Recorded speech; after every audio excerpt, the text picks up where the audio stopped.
Shalom. First and foremost, I want to give all praises, honor, and glory to Yahweh, Bahasham, Yahweh Shai, Bahasham, Rakha Kodash. Double honors to the elders and the apostles of Great Millstone, and peace and blessings to the elect. And today we're going to go into the book of Mark, the 4th chapter. And he began again to teach by the seaside, and there was gathered unto him a great multitude, so that he entered into a ship and sat in the sea, and the whole multitude was by the sea on the land. So he being in the ship on the water, them being on the land, because there was so much. It's like when you go to a concert and then you have, that's why they have a stage where the artist is on the stage far and everybody can see him. And he taught them many things by parables, and said unto them in his doctrine, Hearken, behold, there went out a sower to sow. And it came to pass, as he sowed, some fell by the wayside, and the fowls of the air came and devoured it up. Meaning the seed, when he was sowing, right? You have the seed, you break up the earth, and you sprinkle the seed on the ground. And so he's saying some of the seed fell by the wayside, right? The footpath where people walk.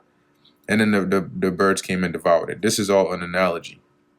And some fell on stony ground, where it had not much earth. And immediately it sprang up, because it had no depth of the earth. But when the sun was up, it was scorched. So it grew, but it wasn't able to be fully rooted in the earth. And so when the sun beamed on it, as it says, it was scorched, and eventually it withered away, right? And because it had no root, it withered away, because it couldn't draw nutrients from the soil. And some fell among thorns, and the thorns grew up and choked it, and it yielded no fruit. And other fell on good ground, and did yield fruit that sprang up and, and increased, and brought forth some 30, and some 60, and some 100. And he said unto them, He that hath ears to hear, let him hear. So those of you who have your spiritual ears open, hear and understand. And this is really mainly for a few, right? Primarily his disciples, because he expounded onto them. And that's why when we go down, it'll give the meaning of that parable.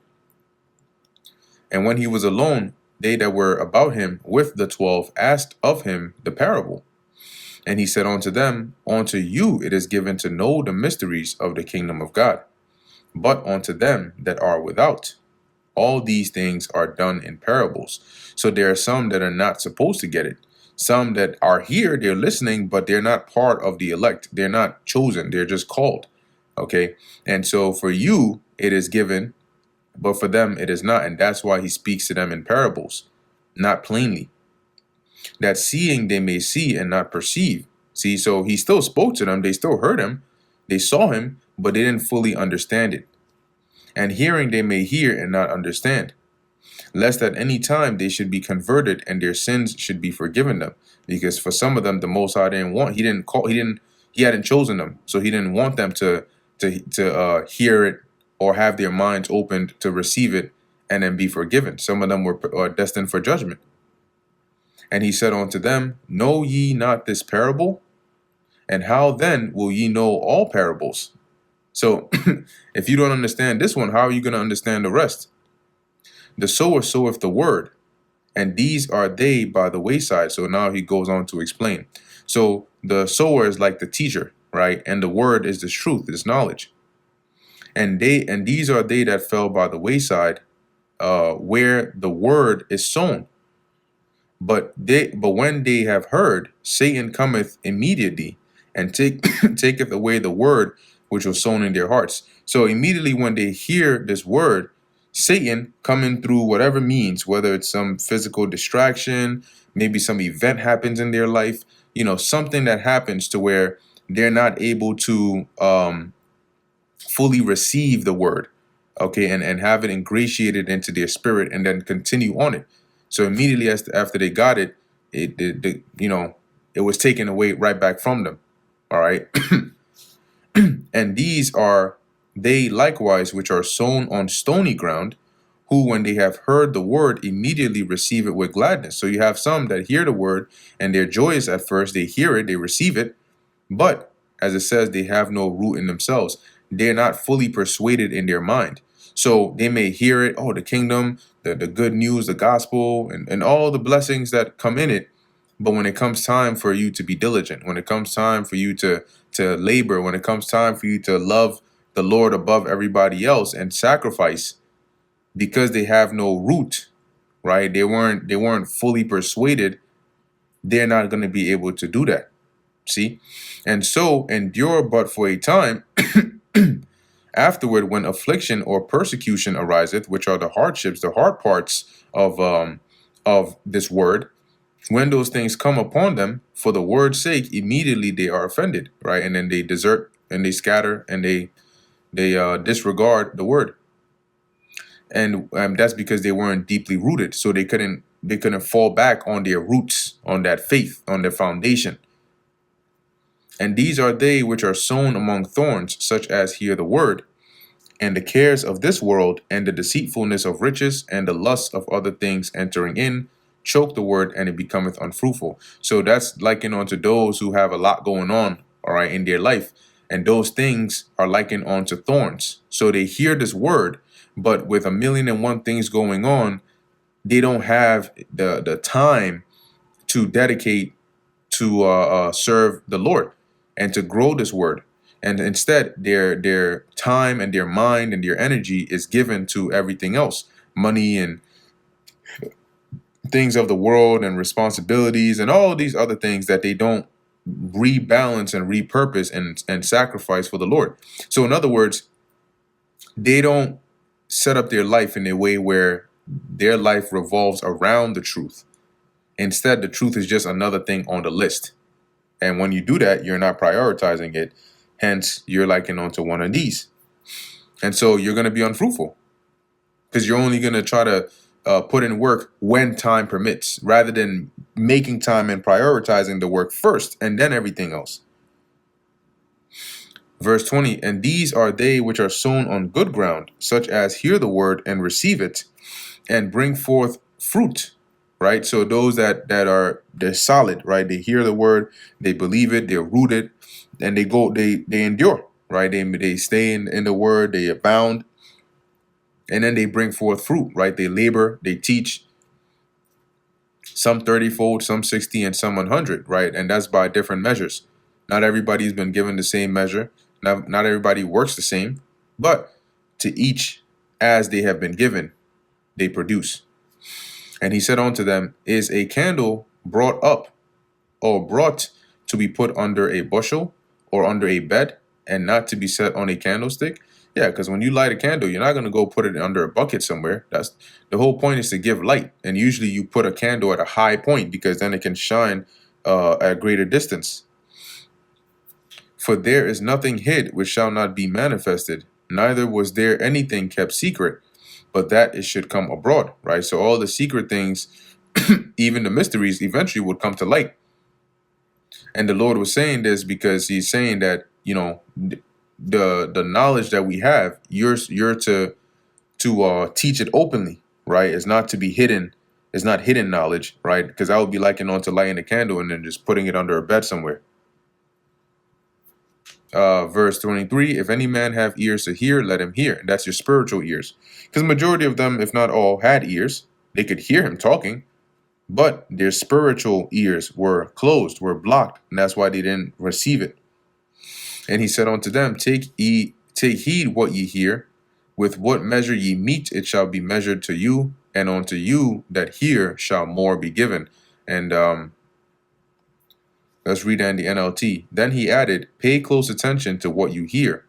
The closer you listen, the more understanding you will be given, and you will receive even more. For he that hath, to him shall be given, and he that hath not, from him shall be taken even that which he hath. Reading that in the NLT as well. To those who listen to my teaching, more understanding will be given, but to those who are not listening, even what little understanding they have will be taken away from them. And he said, so is the kingdom of God, as if a man should cast seed into the ground, and should sleep and rise night and day, and the seed should spring and grow up, and he knoweth not how. For the earth bringeth forth fruit of herself, first the blade, then the ear, after that the full corn in the ear. But when the fruit is brought forth, immediately he putteth in the sickle, because the harvest is come. Yeah, because similar to what the Apostle Paul mentioned, right? That was it Paul gave the word, Apollos watered, but the Most High gave the increase. So this truth is not grown by the efforts of man. Our job is just to put out the word, right? Put out the seed, and everything else would happen on its own. That's why he likened it onto that, where he says it is sprung up and he knoweth not how, right? So long as you throw that seed out there, the Lord will take care of the rest, and eventually there will come the harvest. Okay, where you will reap the benefits of this word going out. And he said, well, whereunto shall we liken the kingdom of God? Or what comparison shall we compare it? It is like a grain of mustard seed, which when it is sown in the earth is less than all the seeds that be in the earth. But when it is sown, it groweth up and becometh greater than all herbs, and shooteth out great branches, so that the fowls of the air may lodge under the shadow of it. Like how it mentions in 2 Ezra 6, that the truth which hath been so long without fruit shall flourish.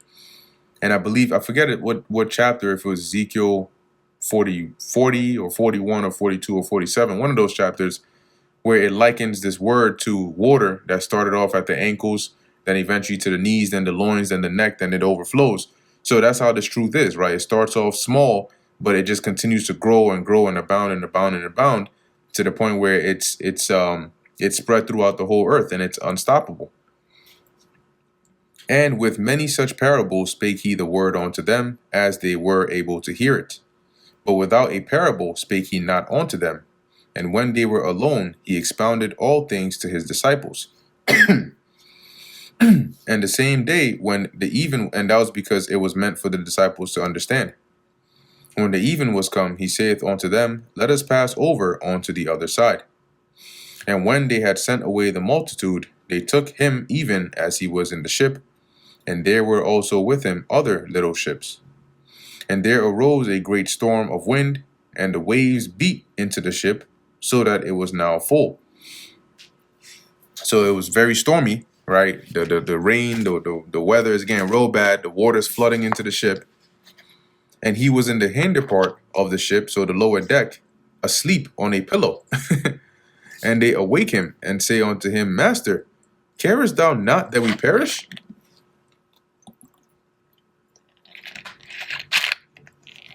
So they're like, here it is, we're about to die, and you sleeping down here? You don't care that we're about to die? And he arose and rebuked the wind, and said unto the sea, Peace, be still. And the wind ceased, and there was a great calm. And he said unto them, Why are ye so fearful?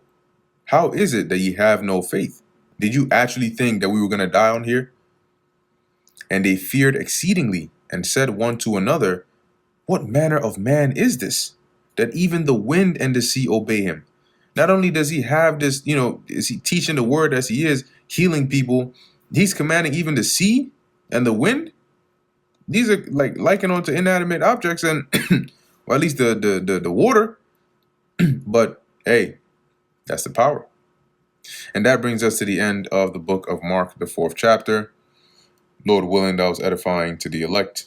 In closing, I want to give all praises, honor, and glory to Yahweh, Bahasham, Yahweh Shai, Bahasham, Rakha Kodash. Until next time, Shalom.